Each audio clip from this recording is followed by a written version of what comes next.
Hey everyone, welcome back to the channel. Today I want to share something deeply personal. Something that sat heavy on my chest for a long time before I ever found the courage to speak it out loud. This isn't just a story about a neighbor. It's about grief, memory, healing, and the strange ways life keeps testing us when we think we've already been through enough. I used to live in a quiet neighborhood, the kind where everyone knows everyone, where lawns are trimmed on Saturdays and kids ride their bikes until sunset. It was peaceful, predictable, safe, or at least, it felt that way before everything changed, before laws rewired the way I saw the world. My neighbor moved in about 3 years ago. The first day I saw her, my chest tightened in a way I couldn't explain. She smiled politely, waved, and introduced herself, and I nodded back like a normal human being. But inside, something cracked. She looked so familiar, it was almost painful. Same eyes, same laugh lines. Even the way she tilted her head when she listened reminded me of someone I had lost and never really learned how to grieve properly. At first I thought I could handle it. I told myself I was imagining things, that people look alike all the time.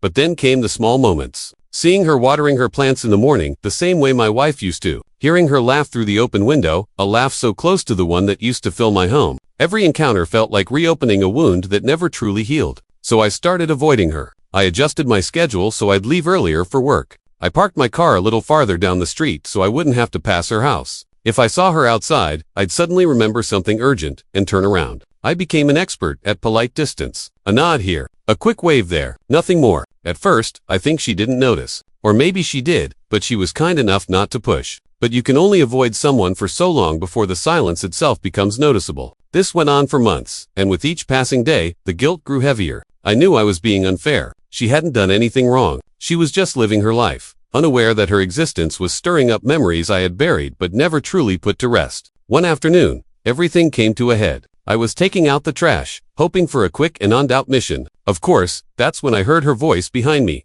Calm, direct, not angry, just curious. She said, "Can I ask you something?" I froze. My hand tightened around the trash bag, and for a second, I considered pretending I didn't hear her. But I was tired. Tired of running. Tired of avoiding. Tired of carrying this invisible weight. I turned around. She looked at me with genuine concern and said, "Why do you keep avoiding me?" There it was. The question I knew would come eventually, but had no idea how to answer. My mind raced through 100 possible responses. I could lie. Say I was busy. Say I was antisocial. Say anything safe and harmless. But something in her eyes told me she deserved the truth, even if it was uncomfortable. I swallowed hard and said, "Because looking at you hurts."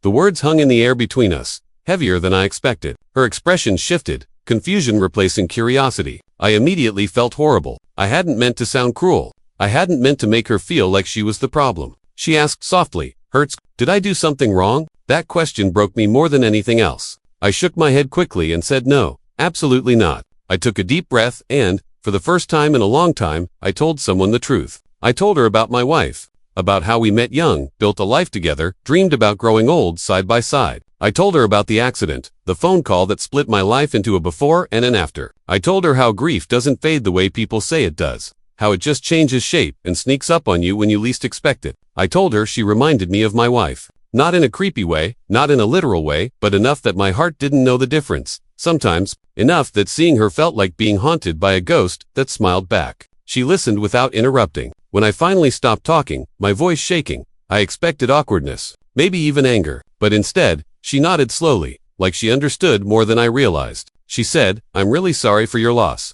3 simple words, but they landed differently than all the others I'd heard over the years. Maybe because they weren't followed by advice or cliches. She didn't tell me to move on. She didn't say my wife was in a better place. She just acknowledged the pain and let it exist. We stood there quietly for a moment. Then she surprised me. She said, "I lost my husband too."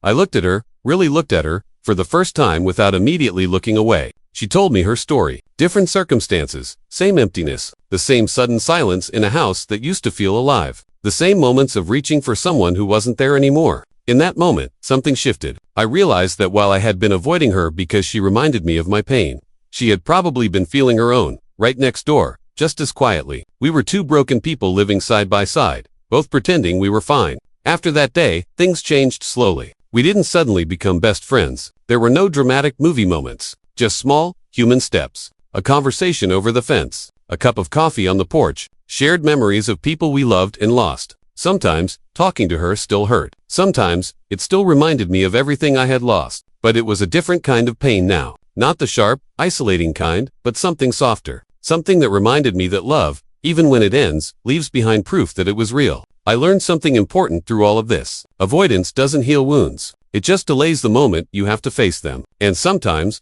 the very thing that hurts you is also the thing that can help you heal, if you let it. There are days when I still struggle. Grief doesn't follow a schedule. It doesn't care how much time has passed. But now, when I see my neighbor, I don't look away. I see a person who understands pain, who carries her own scars, and who unknowingly taught me that connection doesn't betray the people we've lost. It honors them. If you're watching this and you've been avoiding someone, something, or some memory because it hurts too much, I get it, truly. But maybe, just maybe, there's a conversation waiting to happen that could change everything. Not by erasing the pain, but by reminding you that you don't have to carry it alone. Thank you for listening to my story. If it resonated with you in any way, you're not alone. And if you've ever felt like looking at someone hurts because they remind you of what you lost, know this: your pain is valid, your love mattered. And healing doesn't mean forgetting. I'll see you in the next video.